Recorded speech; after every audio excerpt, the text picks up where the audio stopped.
তোমরা অনেকেই আমাকে স্ট্রেংথ এক্সারসাইজের ভিডিও শেয়ার করতে বলেছো বা বাসায় কিভাবে শুরু করা যায় সে সম্পর্কে রিকোয়েস্ট করেছো। আজকে চলে এসেছি বেসিক একটা স্ট্রেংথ এক্সারসাইজের ভিডিও নিয়ে, যেটা বিগিনার থেকে শুরু করে মোটামুটি অ্যাডভান্স লেভেলেও যদি থেকে থাকো তাহলেও কিন্তু তোমার জন্য খুব উপকারী হবে। তো ভিডিও শুরু করার আগে একটু বেসিক কথা কিছু বলে নিই, হ্যাঁ? যে আমরা স্ট্রেংথ এক্সারসাইজটা কেন করব?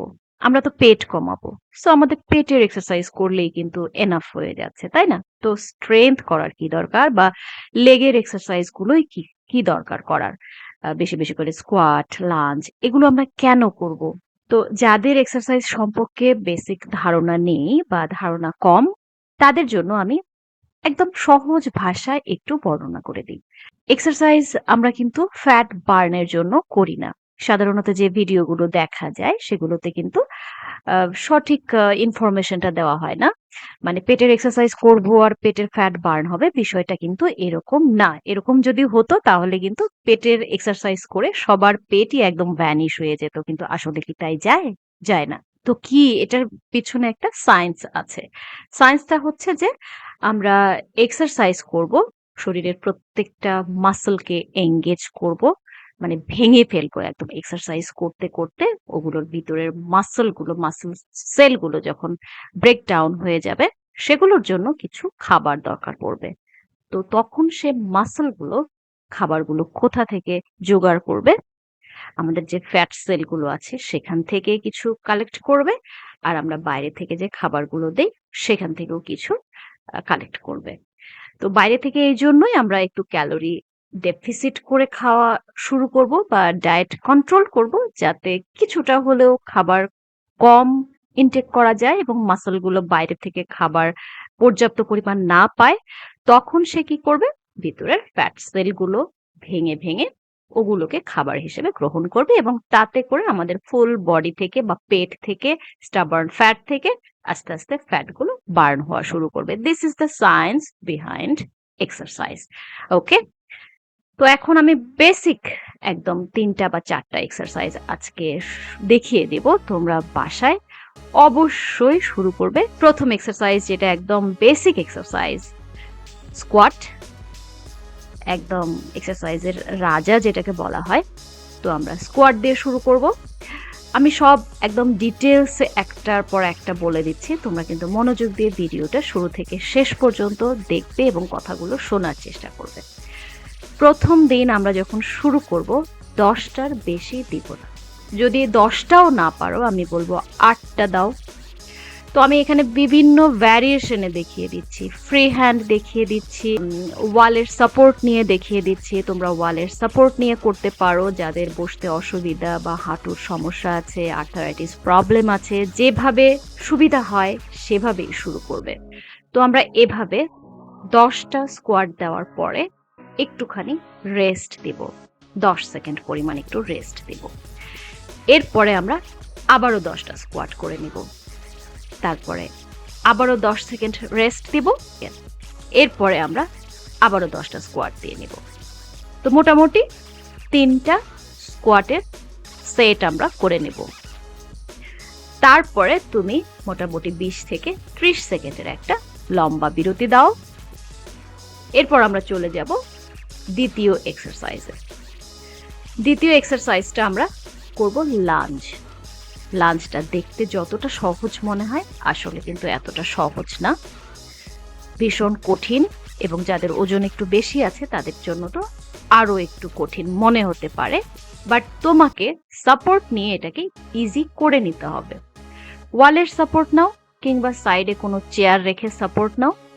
তবে পজিশন আমি যেটা দেখাচ্ছি, তোমাকে কিন্তু পজিশনটা পারফেক্টলি ফলো করতে হবে। আমি কোথায় পা রেখেছি, কতটা ডিস্টেন্সে রেখেছি, পাটা আমার কোন অ্যাঙ্গেলে হচ্ছে, 90 ডিগ্রি অ্যাঙ্গেলে হচ্ছে কিনা, পুরোটাই কিন্তু তোমাকে স্টেপ বাই স্টেপ ফলো করতে হবে। আমরা একটা পায়ে 6 থেকে 8টা করার পরে অপর পায়ে চলে যাব। দুইটা করে রেপস তোমাকে বাড়াতে হবে। হয়তো প্রথমে ৬-৬-১২টা দিলে, তারপরে ৮-৮-১৬টা দিলে, তারপরে ১০-১০-২০টা দিলে, তারপরে ১৫-১৫-৩০টা দিলে। এভাবে তোমাকে একটু স্টেপ বাই স্টেপ কিন্তু কঠিনের দিকে যেতে হবে। সবসময় ইজিটা ধরে রাখলে চলবে না। আবার যখন মনে করছো আমি ইজিলি ১৫-২০টা করে দিতে পারছি একটা পায়ে, তখন তুমি সেখানে একটু ওয়েট অ্যাড করবে, মানে একটু ডাম্বল অ্যাড করবে। দুটো ডাম্বল নেওয়া যদি তোমার জন্য কষ্টকর হয়ে যায়, একটা ডাম্বল নাও এক হাতে, আর এক হাতে ওয়ালের সাপোর্ট নাও। তো একটা ডাম্বল এক হাতে নিয়ে যখন তুমি দেখবে যে তোমার জন্য ইজি হয়ে যাচ্ছে, তখন তুমি ২ হাতে ২টা ডাম্বল নাও। এরপর ২ হাতে ২টা ডাম্বল নিতে নিতে যখন তোমার এটাও মোটামুটি অভ্যাসে পরিণত হয়ে যাবে, তখন তুমি ডাম্বলের ওয়েট আরো বাড়ানোর চেষ্টা করবে। এভাবেই কিন্তু আমাদেরকে স্ট্রেংথ বিল্ড আপ করতে হয় এবং মাসলে কাজ করতে হয়, এবং এভাবে কাজ করতে করতেই কিন্তু আমাদের বেলি ফ্যাট বা শরীরের অন্যান্য আদার্স জায়গাগুলোতে যে ফ্যাট আছে সেগুলো বার্ন হয়ে যাবে। এরপর আসি নেক্সট এক্সারসাইজ। আমরা ফ্রি হ্যান্ড পা দুটো জাস্ট পায়ের গোড়ালিটা এভাবে একটু করে আপ করব।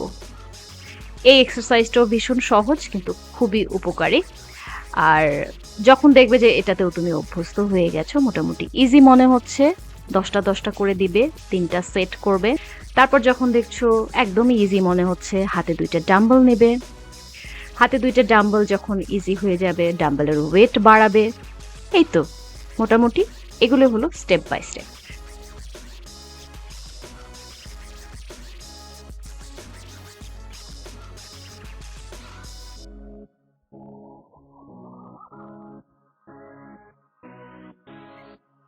তো এবার আসি আমরা নেক্সট এক্সারসাইজে। নেক্সট এক্সারসাইজটাও আমরা করব সোমো স্কোয়াট। আমরা নর্মালি প্রথমবার যে স্কোয়াটটা করলাম, এটা হবে তার চেয়ে পাটা একটু ওয়াইড করে, নর্মালের চেয়ে ওয়াইড করব, ইনার থায়ে কাজ করবে মোস্টলি। এটাও সেম ভাবে বলবো যে প্রথম দিকে ফ্রি করে নিবে 8টা বা 10টা, পরে তুমি যখন এটাতে অভ্যস্ত হয়ে যাবে ডাম্বল নিবে। ডাম্বলে যখন অভ্যস্ত হয়ে যাবে তখন ডাম্বলের ওজন আস্তে আস্তে বাড়াবে। এই তো একদম সহজ হিসেব। আর যাদের মানে শুরুতেও ফ্রি হ্যান্ড করার ক্যাপাবিলিটি নেই, তারা অবশ্যই কিছু না কিছুর সাপোর্ট নেবে, যেমন আমি ওয়ালের সাপোর্ট নিয়ে তোমাদেরকে দেখালাম। এভাবেই আস্তে আস্তে নিজেকে একটু চ্যালেঞ্জ করবে এবং নেক্সট স্টেপে যাওয়ার চেষ্টা করবে। তো এই যে 3-4টা এক্সারসাইজ দেখালাম আজকে, এই কয়টা দিয়েই তোমার স্ট্রেংথের যাত্রা শুরু করে দাও। স্ট্রেংথ এক্সারসাইজ শুরু করা মানে হবে সেটা তোমার লাইফের একটা বেস্ট ডিসিশন। লাইফে টিকে থাকার জন্য, বেঁচে থাকার জন্য, কনফিডেন্টলি বাঁচার জন্য তুমি একটা বেস্ট ডিসিশন নিলে আজ থেকে। আজকে গেল এটার স্ট্রেংথ এক্সারসাইজের প্রথম পার্ট। আমি আস্তে আস্তে দ্বিতীয় তৃতীয় পার্টগুলো আনার চেষ্টা করব। তো সবাই ভালো থেকো, টেক কেয়ার, আল্লাহ হাফেজ।